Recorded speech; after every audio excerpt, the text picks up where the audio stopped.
ही पावसाची भयानक दृश्य तुम्ही पाहतायत। ही दृश्य आहेत सोलापूरमधील। सोलापूरमधल्या बार्शी तालुक्यातील आगळगाव परिसरात रात्रभर झालेल्या तुफान पावसामुळे धस पिंपळगावचा पूल वाहून गेलेला आहे।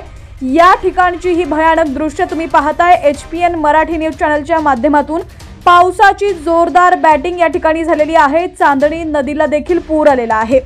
बातमी सविस्तर पाहूया त्याआधी तुम्ही HPN मराठी न्यूज चॅनल पहिल्यांदाच पाहत असाल आणि अजूनही चॅनलला सबस्क्राइब केलं नसेल तर नक्की सबस्क्राइब करा, जेणेकरून आमचे अपडेट्स लवकरात लवकर तुमच्यापर्यंत पोहोचतील। तर धस पिंपळगाव, तांबेवाडी, सावरगाव, दरेवाडी गावांचा संपर्क देखील तुटलेला आहे। गावकऱ्यांचं जनजीवन हे विस्कळीत झालेलं आहे।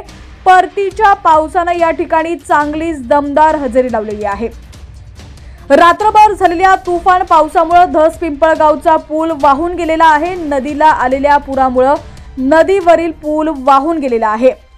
पूल वाहून गेल्याने वाहतूक सेवा पूर्णपणे ठप्प झालेली आहे। या ठिकाणची दृश्य तुम्ही पाहू शकता।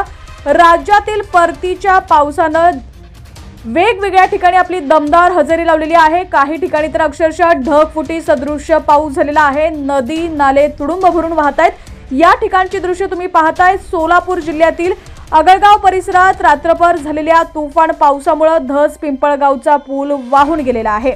दरम्यान तुमचा जिल्हा कोणता आणि तुमच्या जिल्ह्यात परतीच्या पावसाची काय परिस्थिती आहे ती देखील कमेंट सेक्शन मध्ये नक्की कळवा।